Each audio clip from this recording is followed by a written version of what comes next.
원망과 불평과 부정적인 말은 하나님을 향한 신뢰와 깊은 영향이 있습니다.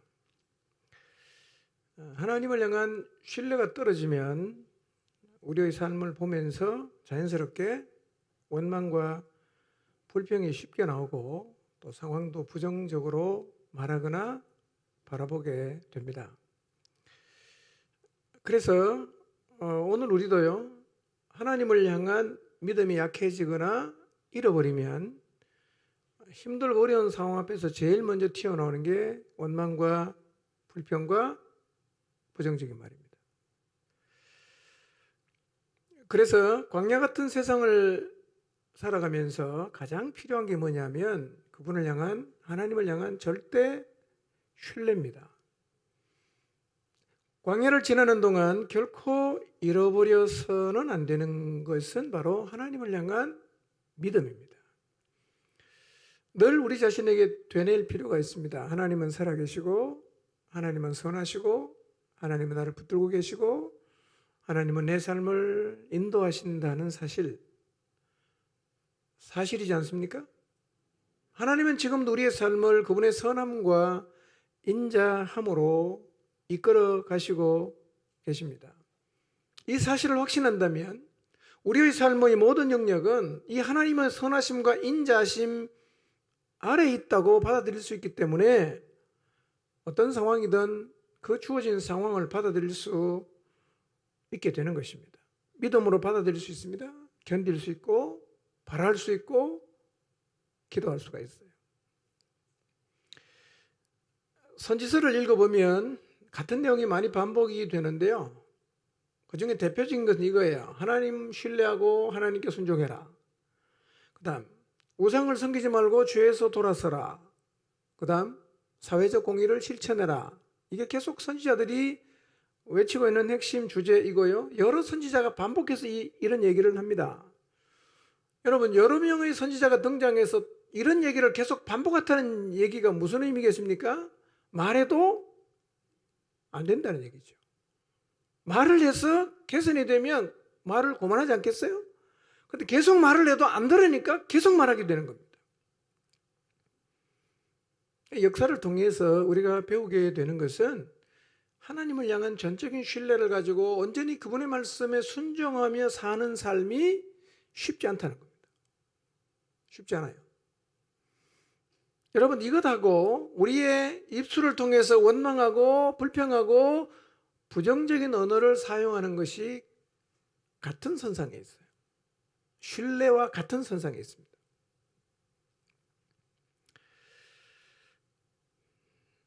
믿음은 상태고요, 좋은 상태를 지속하는 사람도 있겠지만 나쁜 상태를 지속하는 사람도 있고 오르락내리락 하는 사람도 있어요. 그렇기 때문에 우리가 살면서 원망과 불평과 부정적인 말을 하는 사람은 계속 만날 수밖에 없습니다. 이런 사람을 만났을 때 우리가 어떻게 대해야 하는가, 모세를 통해서 우리가 배워야 합니다. 모세는 이런 백성들 앞에 자주 섰습니다. 그런데 이렇게 배역한 백성들의 반복되는 원망과 불평과 부정적인 이야기를 모세는 수없이 많이 들었고 그 회중들 앞에 섰지만 결국 이스라엘 백성을 가나안 입구까지 데리고 갔어요. 안 깨지고. 이거 진짜 대단한 겁니다, 여러분. 대단한 거예요. 60만 교인을 40년 동안 한 번도 안 깨고 그냥 이끌고 갔다. 이게 보통 아니잖아요. 100명 되면 또 깨지고 200명 되면 또 교회가 깨지고 이런 일이 비일비재하게 많잖아요. 그 200만 되는 이 이스라엘 백성 데리고 중간중간 나서갖고 애굽으로 돌아가야 된다고 외쳤던 사람들도 사실은 자주 나타났는데요, 모세는 다 끌어안고 끝까지 갔어요. 대단한 사람입니다, 여러분. 물론 하나님 은혜가 있었지만 그 사람들을 품고 간 모세의 품은 정말 우리가 생각하는 훨씬 그 이상이에요. 물론 인간이어서 중간중간에 너무 힘들고 또 너무 화가 나서 감정을 표출하기도 하고 감당할 수 없는 스트레스와 무거움 때문에 하나님 앞에 호소하기도 했지만 모세는 그 패역한 백성을 가슴에 담고 결국 하나 된 상태로 가나안 입구까지 데리고 갔어요. 정말 존경할 만한 하나님의 사람입니다. 여러분, 몇 안 되는 영혼을 우리가 이끌어도요, 가다가 힘들면 곪라밖에 내쁘잖아요. 넌 안 돼. 상종 안 해프잖아. 상대가 느끼는지 안 느끼는지는 모르지만 내가 내 마음에서 곪라밖에 내놨어요. 참 살다 보면 가슴에 담기 힘든 사람이 있잖아요. 여러분 민수기 읽어보시면 모세에게도 그런 사람이 많았어요. 우리 같으면 진짜 곪라밖에 내고 싶어요. 근데 그 백성을 다 이끌고 갔다는 겁니다. 예, 엄청난 일입니다.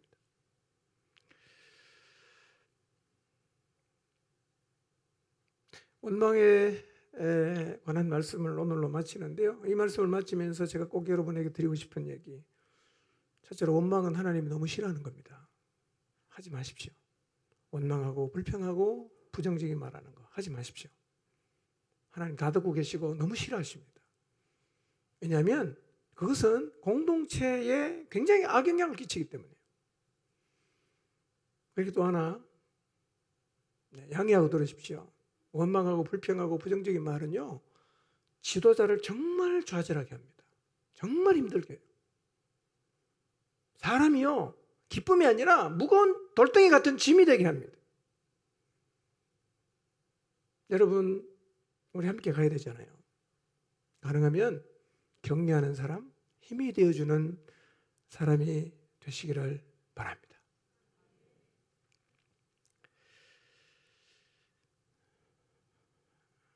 그래도 그런 사람을 만난다면 모세가 보여준 그 삶의 본을 꼭 기억하시고 모세처럼 세 번째 거는 빼고 모세처럼 해보시기를 바랍니다. 이런 자리에 설 때 가장 먼저 하나님 앞에 엎드려 기도하는 사람이 되시기를 바랍니다.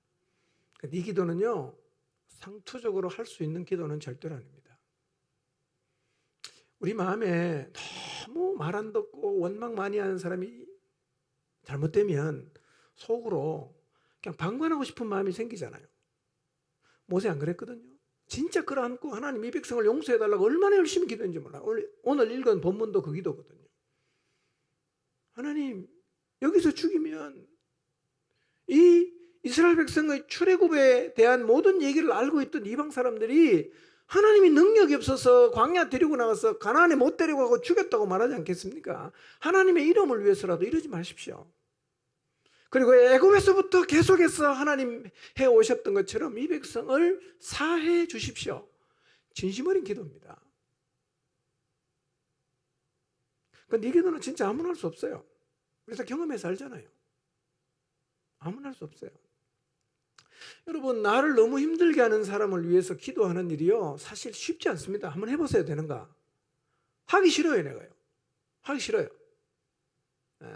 애써 무관심하고 싶은 마음이 생기거든요. 근데 진짜 모세의 억장을 무너지게 했던 그 이스라엘 백성을 향해서 용서해달라고, 하나님 제발 구해달라고 기도하는 거는요, 인간의 힘으로는 못하는 겁니다, 사실은요. 감정을 가진 인간은 자신의 힘으로는 이 기도 못합니다. 그래서 이 기도가 뭐라 그랬어요? 영적인 힘입니다. 힘이 있는 사람이 할 수 있는 기도예요.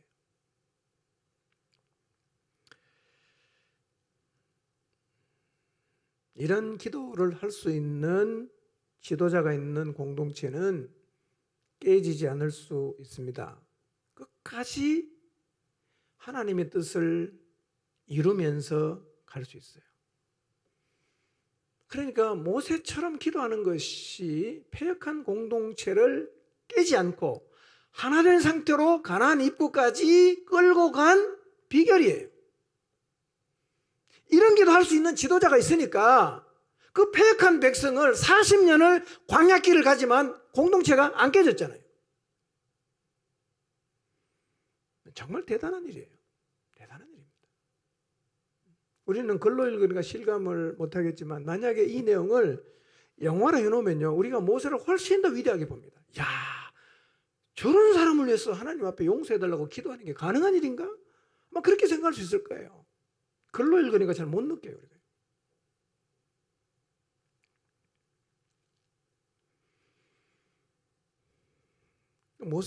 모세의 삶이 어떠했어요? 어떻게 살았길래 이런 대단한 내공이 있었을까? 아시는 것처럼 모세는 하나님과 깊은 관계 속에 살았어요. 회막에 자주 머물러 있어요. 어느 날은 회막에 가서 하나님과 깊은 교제를 하고 나오면 얼굴에서 광채가 나는 거예요. 사람들이 모세 얼굴을 못 쳐다봅니다. 그래서 모세가 어떻게 합니까? 수건으로 자기 얼굴을 가립니다. 사람들이 못 쳐다보니까. 들어갈 때는 벗었다가 나오면 또 쓰는 거예요. 이 정도로 모세는 하나님과 깊은 관계 속에서 살았습니다. 바로 이 영성이 패역한 백성을 끝까지 품고 가게 만들었습니다. 그러므로 우리는 원망하고 불평하는 사람들 앞에서 모세처럼 기도해야지, 이것도 배워야 되지만 그 이전에 모세의 영성을 배워야 되는 거예요. 악한 날로 비난하고 반역하는 백성을 가슴에 담고 갈 수 있었던 이 모세의 내공은 하나님과의 관계와 하나님을 향한 흔들리지 않는 믿음에서 나왔습니다. 우리도 모세처럼 하나님과의 깊은 관계 속에 살아야 됩니다. 우리도 모세처럼 늘 하나님 앞에 엎드려야 됩니다. 그래서 우리도 모세처럼 나를 힘들게 하고 불평하고 원망한 그 사람을 하나님 앞에 용서해달라고, 그를 기억하시고 그를 용서하시고 그를 붙잡아달라고 기도할 수 있게 되시기를 바랍니다. 조직적으로 세력을 형성하고 반역을 했을 때는 모세가 기도도 했지만 나서서 하나님의 판단을 구했어요. 향로 다 들고 와라. 누가 그런지 하나님이 판단하게 하자. 그리고 섰을 때 하나님 어떻게 합니까? 판단하셨어요. 반역한 사람 땅이 입을 벌리고 향로에 불이 붙어서 다 죽었어요. 하나님이 판단하셨어요. 이 일을 통해서 이스라엘 공동체는 큰 위기를 넘겼습니다. 대대적인 반역이었거든요. 하나님이 판단하심으로 이스라엘 공동체는 여전히 하나 되어 갈 수가 있었습니다. 우리가 서야 될 자리가 있어요. 우리 각자가 해야 할 일도 있습니다. 그 자리 잘 지키는 것도 굉장히 중요합니다. 에베소서 4장에서도 이 얘기하거든요. 불량의 죄를 인정하라는 거예요. 그것이 자신을 위하는 일이고 공동체를 위하는 일입니다. 마지막 한 가지, 우리가 모세를 통해서 받아야 하는 경고, 그것은 원망하고 불평하는 사람들일지라도 감정적으로 대하면 안 된다는 거예요. 안 된다는 겁니다. 모세가 왜 그렇게 불같이 화를 냈을까? 왜 주체를 못해서 바위에게 명령하라고 했는데 두 번 그냥 내리쳤을까? 얼마나 화가 났으면 내리쳤을까? 자, 민수기 20장 3절에서 5절을 한번 좀 띄워주실래요? 방송실. 민수기 20장 3절에서 5절.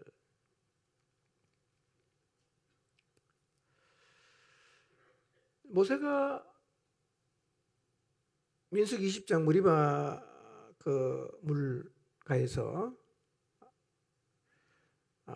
하나님이 명령하라고 했는데 바위를 두 번 내리쳤거든요. 왜 모세가 이렇게 열을 낼까?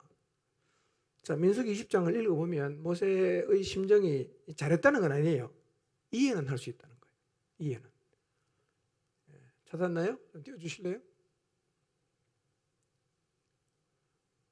1시간 기다리면 됩니까? 성경 다 들고 오셨나요? 찾아보세요. 민수기 20장.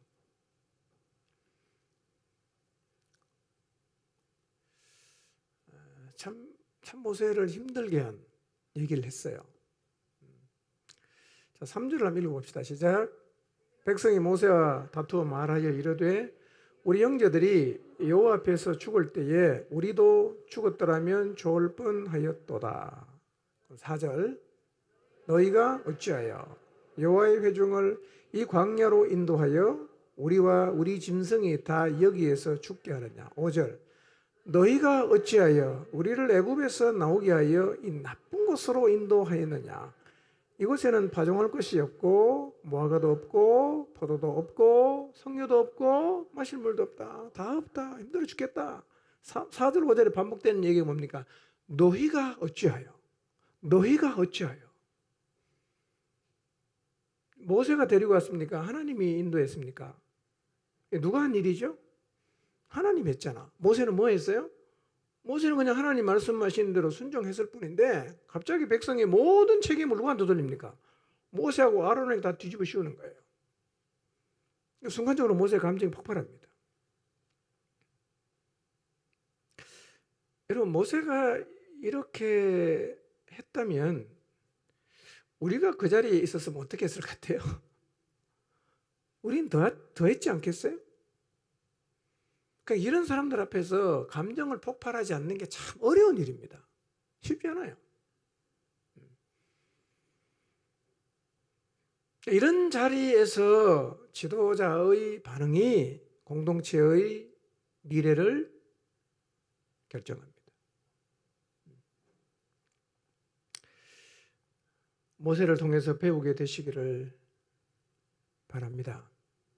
하나님 우리에게 허락해 준 관계가 있죠. 가족 관계도 있고 목장 안의 관계도 있고 공동체 전체 관계도 있는데 이 관계의 균열이 어떻게 생기느냐면 원망하고 불평하고 부정적인 말을 할 때 균열이 생겨서 깨지거든요. 여러분 40년간 200만 데리고 모세는 안 깨고 끝까지 데리고 왔어요. 우리도 그렇게 살았으면 좋겠습니다. 여러분의 목장도 안 깨지고 끝까지 그렇게 갔으면 좋겠어요. 우리 공동체도 끝까지 하나님 앞에 설 때까지 그렇게 하나 되어 갔으면 좋겠습니다. 우리 각자가 모세를 닮으면 그렇게 될 줄로 믿습니다. 위대한 하나님의 사람이 가졌던 모세의 영성 그리고 모세의 태도를 배워서 하나님께서 우리에게 허락하신 모든 관계 아름답게 주님 오시는 그날까지 유지해 갈 수 있게 되시기를 주님의 이름으로 축원합니다. 기도하겠습니다.